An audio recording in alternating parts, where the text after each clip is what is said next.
Bem, olá. Dando continuidade aos assuntos que a gente estava vendo de oscilações e movimento harmônico simples, agora eu vou fazer alguns exercícios para exemplificar os conceitos e facilitar, né, o entendimento de todo mundo. O exercício 1, ele tem relação com o conceito de sinais, né? Então, tudo aquilo que eu falei da velocidade, da aceleração e da posição, é importante a gente entender quando eles são positivos, negativos ou iguais a zero. E é justamente isso que esse exercício vai perguntar. Então, a questão é, para cada uma das letras, que são essas daqui, né, A, B, C, D, indique se a posição, velocidade e aceleração são positivos, negativos ou iguais a zero. Para ajudar a gente a entender, eu coloquei um gifzinho aqui que ele mostra, né, em preto a posição, a setinha verde é a velocidade e a vermelha é a aceleração. Então, vou usar isso daqui para explicar algumas coisas. Eu vou começar examinando a posição de todas as letras, certo? Então, lembrando, a gente tem a posição de equilíbrio, zero, tem a posição máxima da amplitude de deslocamento, que é positiva, e a posição mínima, que é negativa, da amplitude. Então, a particular, ela está exatamente no zero, exatamente no equilíbrio, então a posição dela vale 0 metros. As partículas B, C e E, todas elas estão na parte direita, né, na parte positiva do movimento. Então, todas elas são positivas. Então, B, C e E. A partícula D é a única que está do lado negativo, que seria a parte esquerda desse gráfico, né, dessa linha do tempo. Então, a D é negativa e beleza. Lembrando que todas as que são positivas aqui, dentre elas, a única que está no extremo do movimento na amplitude é a B, que ela está exatamente aqui em xm. Agora, em relação à velocidade, o que é importante lembrar? Como eu tinha dito na aula da teoria, a velocidade nos extremos, por exemplo, aqui onde B está, e também aqui, né, nesse outro extremo, em qualquer lugar desse outro extremo, ela sempre vai ser zero. A gente pode analisar até aqui pela setinha verde, ó. Sempre que ela chega em um extremo, ela diminui e apaga. Então, nos extremos a velocidade é zero, e bem aqui no meio, se vocês observarem, quando ela passa bem aqui no meio, é a maior seta. Então, nos extremos a velocidade é zero, e na posição de equilíbrio ela é máxima. Então, aqui a A, ela vai ser positiva, e no caso ela é máxima, né, o maior valor. A B é zero, porque ela está nos extremos. E agora? E as outras que não estão em nenhuma dessas três posições? É só a gente analisar o sentido do vetor. Então, por exemplo, a A ela está com o vetor para a direita, indicando que ela está andando no sentido positivo do movimento. Então, ela é positiva. Já a C e a D, elas estão com o vetor da velocidade no outro sentido, no sentido negativo do movimento. Então, a C e a D são negativas. A letra E, da mesma forma que a A, então o vetor de velocidade dela está apontando para a direita, então ela é positiva. E o importante para lembrar da velocidade, então, é isso. Nos extremos ela é zero e no meio ela é máxima. A aceleração ela é um pouquinho mais complicada, por quê? Se a gente analisar aqui embaixo, né, a aceleração é o vermelhinho. Vocês podem perceber que nos extremos ela é máxima e no meio ela é zero. Então é o contrário da velocidade, ó.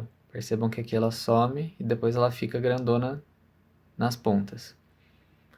Por que isso acontece? Porque a aceleração está relacionada com a distensão e a compressão da mola.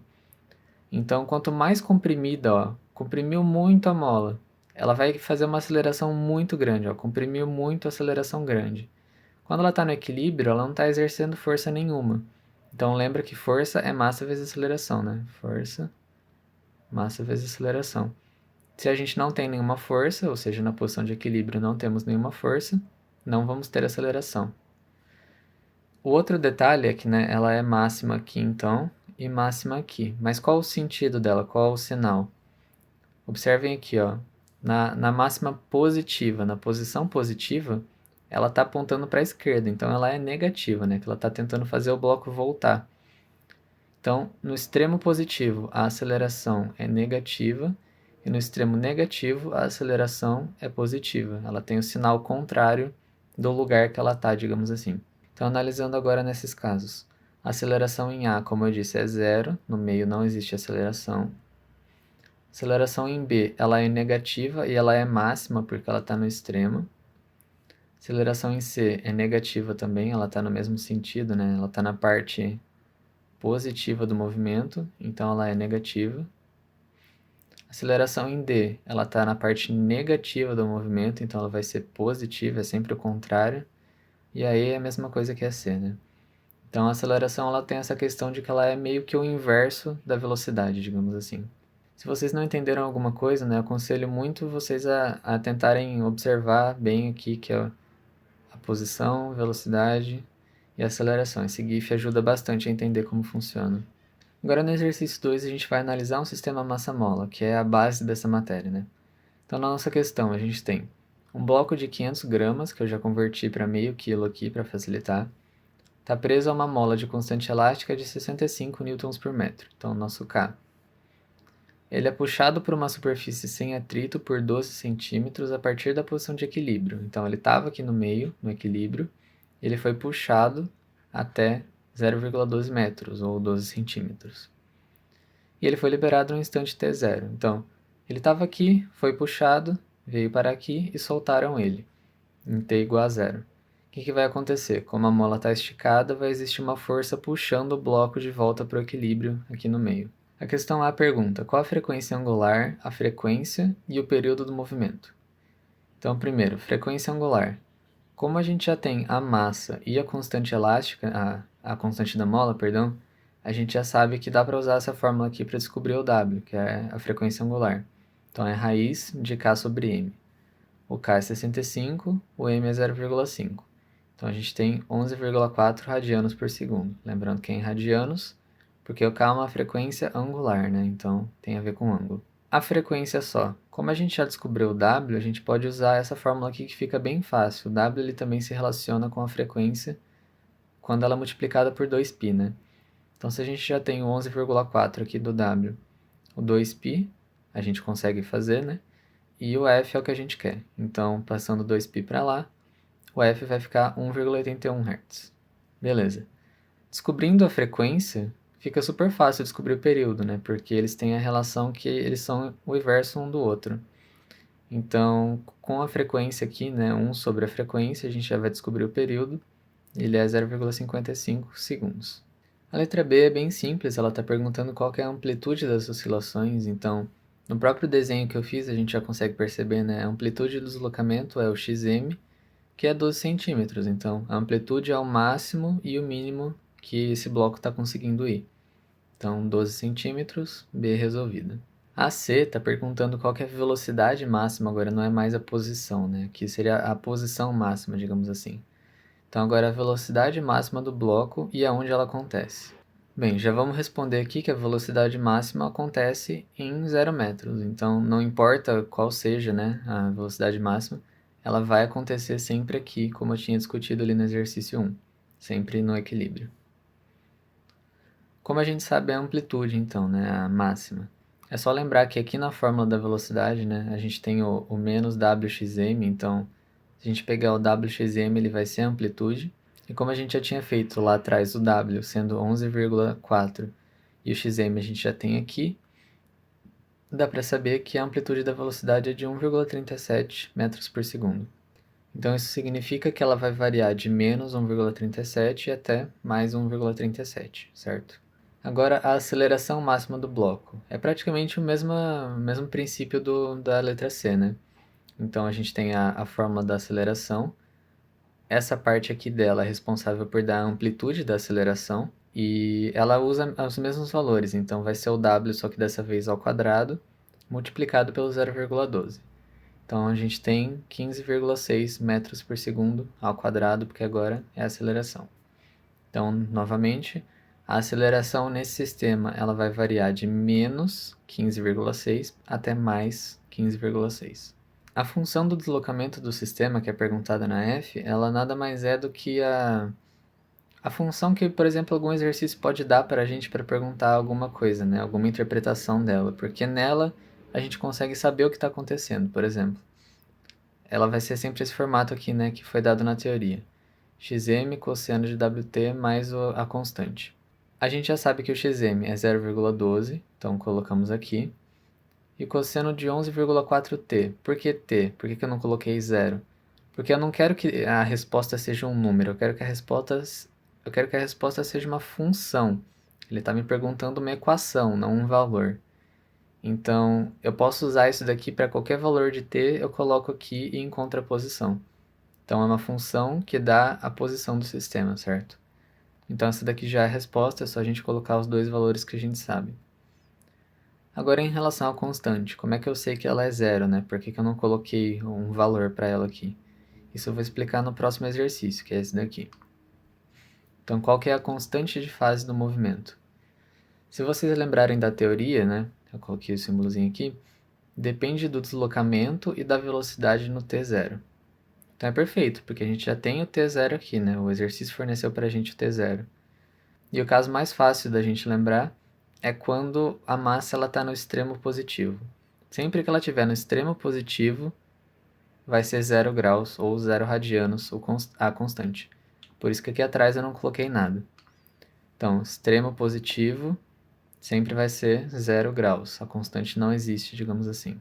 Quer dizer, existe, mas é zero, né? Agora, se você não lembrasse desse conceito aqui, né, dessa teoria, como que você ia resolver isso de uma maneira matemática? Eu fiz aqui embaixo. A gente tem de novo aqui, então, a função, né, sem nenhum valor. E o que a gente sabe? Essa função, ela fala a posição em um determinado tempo. A gente sabe que a posição no tempo zero é 0,12. O exercício deu isso pra gente, né, no enunciado. Então, eu posso substituir isso daqui por 0,12. 0,12 vai ser igual a 0,12, que é o xm, vezes o cosseno de tudo isso daqui. Lembrando que a gente está no tempo zero, né? Eu usei o tempo zero aqui. O que dá para a gente absorver dessa linha aqui? 0,12 é igual a 0,12 vezes alguma coisa. Bem, para que isso daqui faça sentido, essa alguma coisa só pode ser 1, certo? Se for qualquer outro valor, essa equação vai estar errada. Então, eu sei que o cosseno de tudo isso daqui, né? Isso daqui está multiplicado por zero, então o cosseno da constante tem que ser 1. Se a gente fizer um arcosseno, né, fazer o inverso do cosseno na calculadora, não vou explicar exatamente isso, mas resolvendo isso daqui, a gente obtém, então, 0 radiano. Né? A gente sabe que o ângulo zero, se eu colocar zero, cosseno de zero vai dar 1. Então, minha constante é zero. O exercício 3 ele é bem interessante, na minha opinião, e eu já vou explicar o porquê, né? A gente tem agora um objeto de 5 kg repousando em uma superfície sem atrito. Beleza. Está preso a uma mola com uma constante de 1000 dessa vez, então temos 1000 na constante e 5 na massa. Ele se deslocou 50 centímetros a partir do equilíbrio, então ele veio para cá, de maneira similar com o outro, né? Só que agora ele recebeu uma velocidade de 10 metros por segundo na direção do equilíbrio. Então a diferença nesse exercício é que ele não veio para cá e foi solto e voltou. Ele veio para cá, ele foi impulsionado por uma força externa e por causa disso ele recebeu uma velocidade. Então, eu sei que ele andou 0,5 metros, né, 50 centímetros, mas eu não sei até onde ele vai ir aqui. E depois eu não sei também até onde ele vai voltar aqui, porque ele recebeu uma força externa, né? O sistema ele não está isolado nesse caso. Então a gente não consegue saber com certeza qual vai ser a amplitude máxima, por exemplo. Mas isso a gente só vai, né, analisar mais para frente. Por enquanto não precisa se preocupar com isso. Por quê? Porque a pergunta da letra A é a frequência. Como a gente já tem, né, essas informações aqui da constante e da massa, é mais fácil a gente usar essas informações para encontrar o período, né, usando essa fórmula aqui que foi dada. E aí, com o período, a gente descobre a frequência, porque eles são o inverso um do outro, né? Então, substituindo aqui o 5 da massa e o 1000 da constante da mola, a gente descobre 0,44 segundos de período. E com esse período, a gente joga aqui, né? Frequência 1 sobre período. Então, 1 sobre 0,44, 2,27 Hz. A frequência já foi resolvida. A letra B está perguntando qual que é a energia potencial inicial do sistema. Então, para descobrir isso, a gente vai precisar dessa fórmula aqui, né? A gente pode usar duas fórmulas na realidade. Então, quando eu falei de energia, eu passei elas para vocês, que são essas duas maneiras de calcular. Então, eu resolvi das duas fórmulas. A primeira é mais simples de usar, então a gente pega o K, que já foi fornecido, que é 1000, multiplica ele pela amplitude do deslocamento, que é 0,5 metros. E lembra que eu falei, né, que ela não vai ser isso na realidade. Mas por que eu posso usar isso? Porque ele está falando a inicial. A inicial é essa mesma, a potencial está relacionado só com a mola e beleza, não tem nada a ver com isso daqui ainda. E aí a gente pega essas coisas e divide por 2. Então, 1000 vezes meio ao quadrado sobre 2 vai dar 125 joules. Beleza. Se eu quiser fazer usando a outra fórmula, né, que é um pouquinho mais complicada, se você for um pouquinho masoquista, a única coisa que tem que fazer é descobrir o valor do W, né, da frequência angular. Mas também não é muito complicado, é a raiz de K sobre M. Então a gente já tem os dois valores aqui, a constante e a massa. E aí vai dar 44,72. Então substitui tudo aqui. O tempo é zero, porque a gente está aqui no começo. Essa constante aqui que a gente precisa também, a gente consegue saber que ela vai ser zero por quê? Porque no exercício anterior eu até falei, né, que sempre que a massa estiver no extremo positivo, vai ser a mesma situação e a constante vai ser zero. Então qualquer coisa voltem lá no exercício anterior. Bem, resolvendo isso daqui então, também vai dar 125 Joule, a mesma coisa que a outra fórmula. Beleza, temos a resposta. Agora que vai entrar o que eu falei da força externa, porque ele está perguntando a energia cinética inicial. A energia cinética ela tem relação com velocidade, né? Então tem até velocidade aqui na fórmula. E como a gente teve uma força externa que forneceu uma velocidade, a gente vai ter que usar ela. Se não tivesse esse fornecimento, a resposta da C seria zero. Por quê? Porque a energia cinética, como eu disse, depende da velocidade. E lembrem-se que nos extremos, a velocidade é zero. Então, se eu não tenho velocidade, não tenho energia cinética. Graças a essa força aqui, então a gente vai ter mais um exercício para resolver. Bem, a fórmula da energia cinética é mv² sobre 2. Nossa massa é 5. A velocidade fornecida foi 10. Então 10 ao quadrado, dividido por 2, 250 joules. Não foi tão complicado na realidade, mas é um detalhe importante. Para descobrir agora a real amplitude do movimento, né, que eu tinha comentado, porque por causa dessa força ela vai aumentar, a gente vai usar a fórmula das energias. E por que isso? Porque a energia, né, a energia adicionada aqui, a energia cinética adicionada aqui, ela que vai ser responsável por aumentar essa amplitude. Então aqui na fórmula, né, energia mecânica, que é a soma das duas, potencial e cinética, a gente tem aqui o que a gente quer, que é a amplitude. Por isso que a gente vai usar essa fórmula.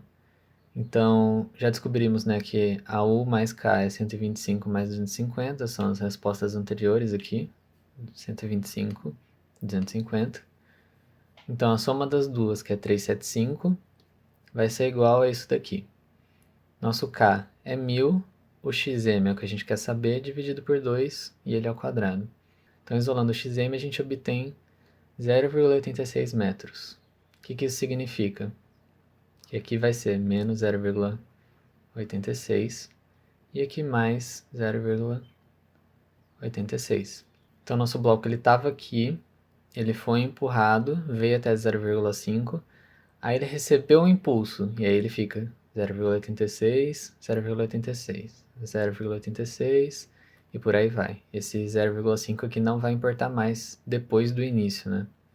Para finalizar, agora o exercício 4 ainda é sobre sistemas de massa-mola, e a diferença agora é que o exercício ele vai dar aceleração para a gente já no começo, né?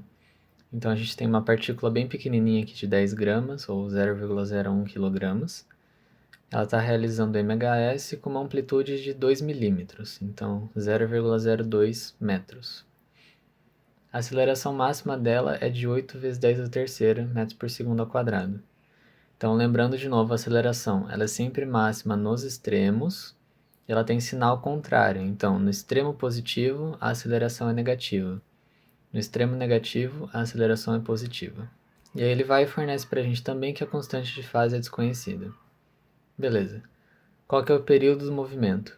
Para descobrir ele, a gente pode usar a amplitude da aceleração que foi fornecida. Porque para descobrir o período, né, uma das maneiras mais simples é usando a frequência angular, o W, usando essa fórmula aqui. Só que a gente precisa do W para isso, ele não foi fornecido.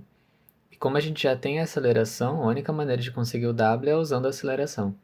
Então, a nossa amplitude de aceleração tem essa fórmula aqui, W ao quadrado xm. O xm a gente já tem, que é 0,02, 0,002, perdão. A amplitude da aceleração a gente já tem também, que é 8.000, né? 8 vezes 10 a terceira. E o W é o que a gente quer. Então, isolando ele, 2.000 radiano por segundo. Aí agora usando o W aqui embaixo. Então, o W é 2.000, 2π é 2π e o período é o que a gente quer. Conseguimos então 3,14 vezes 10 a menos 3 segundos de período. A velocidade máxima é bem parecido com a amplitude da aceleração, né? Então, a amplitude da velocidade tem essa fórmula aqui. O W a gente já descobriu agora há pouco, xm a gente já tem. Então, multiplicando um pelo outro, dá 4 metros por segundo. Beleza, isso daqui é de boa. Agora, energia mecânica total. Para descobrir a energia mecânica total, usando a fórmula mais simplificada dela, né, que é devido ao fato dela ser constante, etc., percebam que a gente precisa da constante da mola, e a gente não tem esse valor. Para descobrir ela, então eu fiz aqui embaixo, né, a gente já tem o W, tem o M, e falta o K. Então é só substituir, o W é 2000, a massa é 0,01, o K é o que a gente quer descobrir, então K é 40.000 Newton por metro. Beleza, já temos o K, já temos o XM, só descobrir a energia mecânica. Então 4.000 vezes o XM ao quadrado, dividido por 2, vai dar 0,08 Joule. É um número pequeno até, mas se você parar para pensar que o deslocamento é pequeno, né, e a massa ela é muito pequena também, 0,01 kg, esse número aqui faz sentido, então dá pra gente ter certeza que está certo dessa forma. Para terminar, agora tem a letra D e a E, e as duas são bem parecidas. Ele está perguntando aqui, qual é a força que age sobre a partícula quando o deslocamento é máximo? Então, quando ela está aqui. A relação, né, o que a gente tem aqui na teoria, a força ela está sempre sendo exercida pela mola. Então, essa massa ela só está se deslocando porque a mola ou está empurrando ou puxando ela. Então, a nossa força, né, pela lei de Hooke que eu apresentei lá na teoria, ela é menos kx, então ela está relacionada com a mola. Então é de boa até para resolver. O K já foi descoberto, que era 40.000, e o X já tem aqui faz tempo, né, desde o começo do exercício, que é 0,002. Multiplicando isso daqui, vai dar 80 newtons. Por que eu escrevi aqui, né, módulo e eu ignorei esse sinal? Porque é muito relativo, ele está perguntando qual a força que age sobre a partícula quando o deslocamento é máximo. Mas aqui o deslocamento é máximo, e aqui ele também é máximo, só que ele é negativo. Então, se eu usasse menos 0,002, aí daria positivo. Se eu usar... Então, tipo, depende muito de qual deslocamento ele está querendo, né? De qual máximo seria.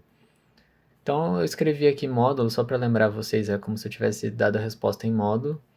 E depende, então, da onde a massa estiver, né?